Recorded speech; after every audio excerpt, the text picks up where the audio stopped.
Hello বন্ধুরা, আমাদের SD TV চ্যানেলে আপনাদের স্বাগতম। আমি দীপিকা চলে এসেছি আপনাদের জন্য অনুরাগের ছোঁয়া সিরিয়ালের আপডেট নিয়ে। দীপা যখন খাবার নিয়ে সোনার স্কুলে যাচ্ছিল, তখনই হঠাৎ করে আরিয়ানের সঙ্গে তার ধাক্কা লেগে খাবারের ব্যাগটা পড়ে সমস্ত খাবারগুলো নষ্ট হয়ে যায়। বলে এগুলো তো সব শেষ হয়ে গেলে এবার কি হবে? আরিয়ান হাতে টাকা ধরিয়ে দেয়। তখনই দীপা টাকাটা ব্যাক করে দেয় আর বলে সম্মান চাই, টাকার কোনো প্রয়োজন নেই। এরই মধ্যে অনুষ্ঠান শুরু হয়ে যায়। তখনই আরিয়ানের নাম অ্যানাউন্সমেন্ট করা হয় আর সে দৌড়ে ছুটে দীপার কাছ থেকে চলে যায়। সোনা এবং চারুও এসেছে। সোনা বলছে আজকে বাবা ঠিক আসবে, দেখো আমি নতুন ক্লাসে উঠছি, আমাদের এত বড় একটা অনুষ্ঠান, বাবাকে আমি এসএমএস করে রেখেছি, বাবা না এসে পারবেই না, কিন্তু বাবাকে ফোন দিচ্ছি, ফোনটা কেন বন্ধ চারু আমি বুঝতে পারছি না। বাবা তো যে কোনো বিপদে ওই দীপা সেনগুপ্তর কাছে এসে থাকে, তাহলে আমার পাশে কেন থাকবে না? তখনই অ্যানাউন্সমেন্ট করা হয় যে আরিয়ান এখানে এসে গান গাইবে। আরিয়ান গিটার নিয়ে উঠে যায় মঞ্চে আর সোনা বলে এই তো আমি যাকে এতদিন ধরে কল্পনা করেছি সে আমার সামনে আজকে। বাবা তুমি যদি থাকতে তোমার সঙ্গে পরিচয় করিয়ে দিতাম। আর সব থেকে টপ এই স্কুলের যে স্টুডেন্ট সে হচ্ছে জয়ী, সেই আজকে এখানে গান গাইবে আরিয়ানের সঙ্গে। কই জয়ী তো আমাকে একটাবারও বললো না কিছু। তার মানে আমি যে দীপা সেনগুপ্তকে অপমান করি এমনকি পাত্তা দেই না, তার জন্য জয়ী আমার সাথে বন্ধুত্ব রাখছে না, আমাকে নানাভাবে কষ্ট দিচ্ছি। দেখো ও হয়তো বলতে ভুলে গেছে তাড়াহুড়োতে। এরপরে জয়ীর গান শুরু হয়ে যায় আর জয়ীর গান শুনে মুগ্ধ হয়ে যায় আরিয়ান নিজে। সে এত ভালো গান গায় কিন্তু তারপরেও জয়ীর গানটা তার খুব ভালো লেগে যায়। দীপা খাবার নিয়ে আবারও চলে এসেছে, রান্না করছে সে আর বলছে যে দেখো অনেকগুলো খাবার নষ্ট হয়ে গেল, ওই ছেলেটাকে তোমার একটা শাস্তি দেওয়া উচিত ছিল বোন, আমাদের হাতে এতগুলো টাকা নেই, এখন কি করে রান্না করব? কিচ্ছু চিন্তা করো না, যতটুকু আছে জয়ী তো ব্যবস্থা করে দিয়েছে, আমরা সেরকমভাবেই চলি না, কোনো সমস্যা হবে না, বিশ্বাস করো। আর দেখো আমাদের তো লড়াইটা চালিয়ে যেতে হবে, জয়ী যদি হার না মানে আমরা কেন মানবো? এই বলে রান্না করে সব কিছু নিয়ে দীপা চলে আসি। জয়ীর গান আজকে প্রথমবার দীপা শুনেছে, এতটা মুগ্ধ হয়েছে, কিন্তু দেখতে পারে জয়ীর ওড়নাটা উড়ে গিয়ে আরিয়ানের কাঁধে পড়ে আর আরিয়ান অবাক হয়ে জয়ীর দিকে তাকিয়ে থাকে। দীপা ভাবে যে এই ছেলেটা এরকম করে জয়ীর দিকে কেন তাকিয়ে আছে, জয়ীকে ভালোবেসে ফেলেছে আরিয়ান। এরপরে এসে নন্দা এবং দীপা দুজনে খাবার পরিবেশন করছে। তখনই সবাইকে বলে যে খাবার খেয়ে বলবেন কেমন হয়েছে। সবাই বলে খুব টেস্ট হয়েছে, সিম্পল কিন্তু খুব স্বাদ, এই বলে সবাই খেতে শুরু করে। তখনই হঠাৎ একজন মহিলা বলে আপনি দীপা সেনগুপ্ত না, বিগ বংয়ের? হ্যাঁ, দেখুন আপনার এই খাবার আমরা কেউ খাবো না, কতটা হাইজিন মেনটেন করা হয়েছে আমরা জানি না, আর আপনার রেস্টুরেন্ট সম্পর্কে যে কথাগুলো বেরিয়েছিল তারপরে তো খাবার প্রশ্নে উঠছে না। সবাই খাবারগুলো ডাস্টবিনে ফেলে দিতে শুরু করে। দীপা বলে দেখুন এগুলো ফেলবেন না, খাবার অপচয় করতে নেই।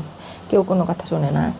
বলে আপনি এখানে আরশোলা টিকটিকি কিছু পড়লেও তো আমাদের বুঝতে দেবেন না, আমরা খেয়ে আবার শেষ হয়ে যাই, সেদিন রেস্টুরেন্টে যেমন শেষ করতে চেয়েছিলেন সেরকমটা কি? দীপা অবাক হয়ে যায়, অনেকবার বোঝানোর চেষ্টা করে, পারে না।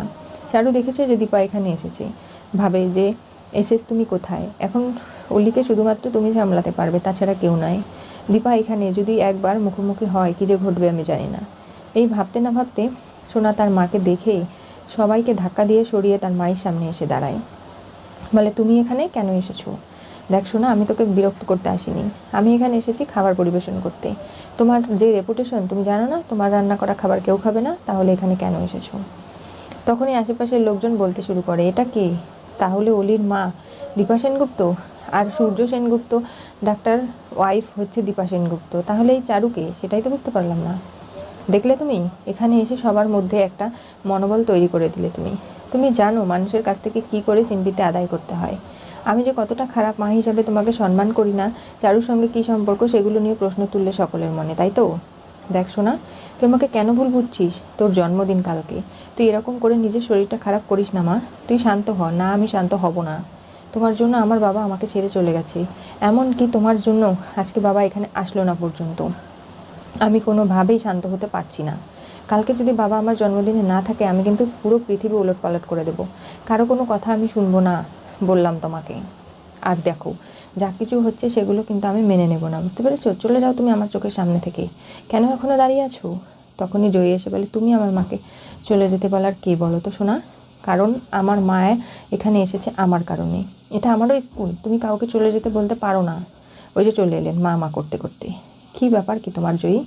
তুমি ওই মহিলার জন্য আমার সঙ্গে খারাপ ব্যবহার করবে, আমার সঙ্গে বন্ধুত্ব রাখবে না তুমি? দেখো তোমাকে বলেছিলাম আমি যাকে মা বলে ডাকি তাকে আমি সম্মানও করি, তার কোনো অপমান আমি সহ্য করব না। তুমি যদি কোনো অপমান করো তাহলে তার যোগ্য জবাব কিন্তু আমি তোমাকে দেবো। তাহলে তুমি এখন খারাপ লাগছে কেন? শোনা, হয়েছে, চলো এখান থেকে। আমি তোদের কাছে হাত জোর করছি, আমি কোনো অশান্তি চাই না, তোরা চুপচাপ হয়ে যা, আর কোনো ঝামেলা ঝঞ্ঝাট করিস না তোরা, বিশ্বাস কর মা এগুলো চাইছে না। এই বলে দীপা জয়ীকে জড়িয়ে ধরে। সোনা রেগে মাটিতে পড়ে যায় আর তখনই কান্না করে আর বলে, আমার কেউ নেই, আমি একলা, আমার বাবাও আমার পাশে নেই, আমাকে কেউ ভালোবাসে না। তখনই কষ্ট দেখে সোনার কোনোভাবেই চলে যেতে পারে না দীপাকে নিয়ে জয়ী সোনাকে জড়িয়ে ধরে মাটিতে বসে আর বলে, তুমি কান্না করো না, তুমি আমাকে ছেড়ে যাবে না তো জয়ী? তুমি একমাত্র আমার বন্ধু, তুমি আমার কষ্টটা বোঝো নিশ্চয়ই, তুমি আমাকে কখনো হার্ট করো না। তুমি চলো। কোথায়? আমি তোমাকে আমাদের বাড়িতে নিয়ে যাব, সেখানে তুমি খুব ভালো থাকবে। দীপা সেখানে থাকবে ভেবে চারু বলে, কি ব্যাপার, তুমি ওকে ওখানে নিয়ে না গিয়ে আমাদের বাড়িতে চলো না, আমি ওকে আমাদের বাড়িতে নিয়ে যাই, সেখানেই ভালো থাকবে ও। এই বলে সোনাকে তুলে হাত ধরে টেনে নিয়ে যায়। আর তখনই দীপার মনে পড়ে যে হ্যাঁ, ছোটোবেলায় তো এরকম করেই রূপা সোনাকে টেনে নিয়ে বেড়াতো। ওদের দুজনের মধ্যে এই দৃশ্য দীপার চোখে পড়ে।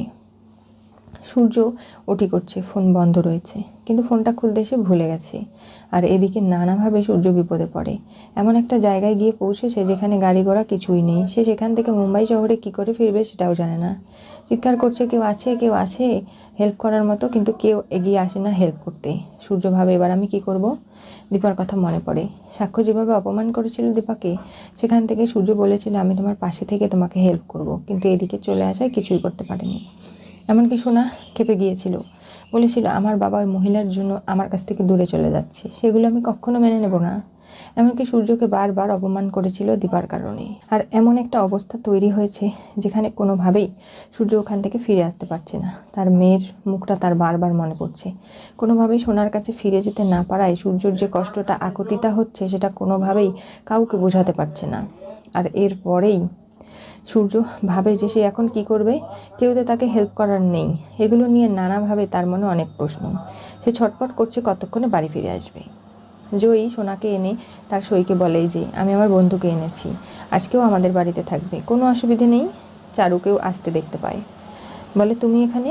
হ্যাঁ, ও যতক্ষণ থাকবে ততক্ষণ আমি এখানে থাকি, কোনো অসুবিধে নেই তো? না। আর তুমি ওখানে বাইরে দাঁড়িয়ে আছো কেন দীপা? ভেতরে এসো। তোমার কিসে সংকোচ হচ্ছে? একটা মা সব কিছু করতে পারে, আর তুমি এই চৌকাঠটা পেরোতে পারছো না? এটা আমার বাড়ি, আমার ছেলে সাক্ষ্য আমি বেঁচে থাকতে কি বলে সেটাই আমি দেখব, তুমি কেন এতটা চিন্তা করছো? এসো বলছি। তখনই দীপা এসে চুপচাপ দাঁড়িয়ে আছে। আর সোনা হঠাৎ করেই কেমন অস্থির অস্থির করতে শুরু করে। চারু বলে, কি হয়েছে আমাকে বলো তুমি? আমার মা। মা কোথায়? মা মা বলে চিৎকার করে। তখনই দীপা সোনার কাছে গেলে সোনা তার মাকে শক্ত করে জড়িয়ে ধরে। এরপরে সোনা যেন অনেকটাই ঠান্ডা হয়ে যায়। এরপরে সোনা রূপা দুজনকে নিয়ে গিয়ে ঘরে একই সঙ্গে আগের মতো একই খাটে ঘুম পাড়িয়ে দেয় দীপা নিজে। দুজনের মাথায় হাত বুলিয়ে দেয়। সাক্ষ্য বাইরে থেকে দেখে রাত্রিবেলা। কিছু বলার আগেই তার মা এসে বলে, দেখো, আমার মেয়ে দীপা এই বাড়িতে এসেছে, তার 2 মেয়ের সঙ্গে থাকবে, সময় কাটাবে, তুমি কোনো অসুবিধে থাকলে বাড়ি ছেড়ে চলে যেতে পারো। সাক্ষ্য আর কিছু বলে না, চলে যায়। ভোর ভোর দীপার ঘুম ভেঙে গেছে। তার মনে পড়ে যে না, আজকে তো সোনা রূপার দুজনেরই জন্মদিন। সোনা উঠে যখন তার মায়ের মুখটা সকালেই দেখে, রেগে যেতে লাগলে দীপা বলে, তোমাদের ছোটবেলা থেকে নিষেধ ছিল না জন্মদিনে কেউ কারোর সঙ্গে খারাপ ব্যবহার করবে না, মা বাবারাও বকাবকি করবে না? সোনা, আজকের দিনটা সেলিব্রেট করতে দে মাকে, তুই এরকমটা করিস না, বিশ্বাস কর তোর খুব ভালো লাগবে। আজকে তো আমারও মা হওয়ার জন্মদিন, প্রথম আমিও মা হয়েছি, তুই আমারই অংশ, সেটা নিশ্চয়ই অস্বীকার করতে পারবি না। তখন জয়ীর ঘুম ভেঙে যায়।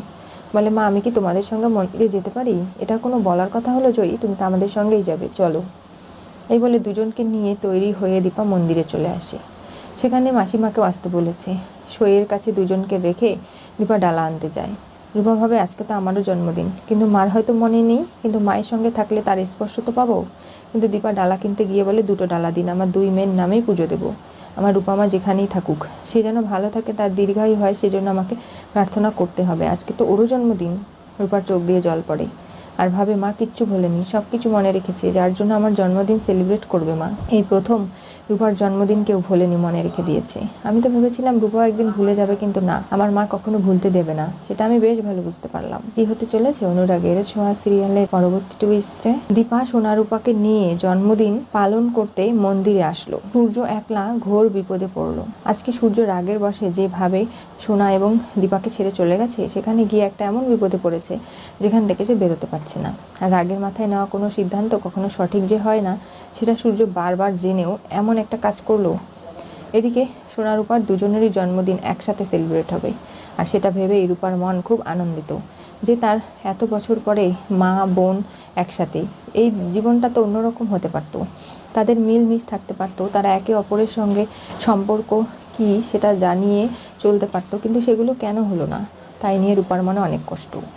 কিন্তু দীপা তার দুই মেয়েকে এখনও যে কতটা ভালোবাসে সেটা আবারও প্রমাণ করে দিল। আজকে রূপা এবং সোনা দুজনের জন্য পুজোর ডালা কিনে একসঙ্গে পুজো দিতে যাচ্ছে। আর মাসিমা বলছে যে আমি না এলে দুজনকে সামলাতে তুমি পারতে না, আপনারা তাই আমি সব থেকে বেশি খুশি। এরপরে কি ঘটবে জানতে চোখ রাখতে হবে আমাদের চ্যানেলে।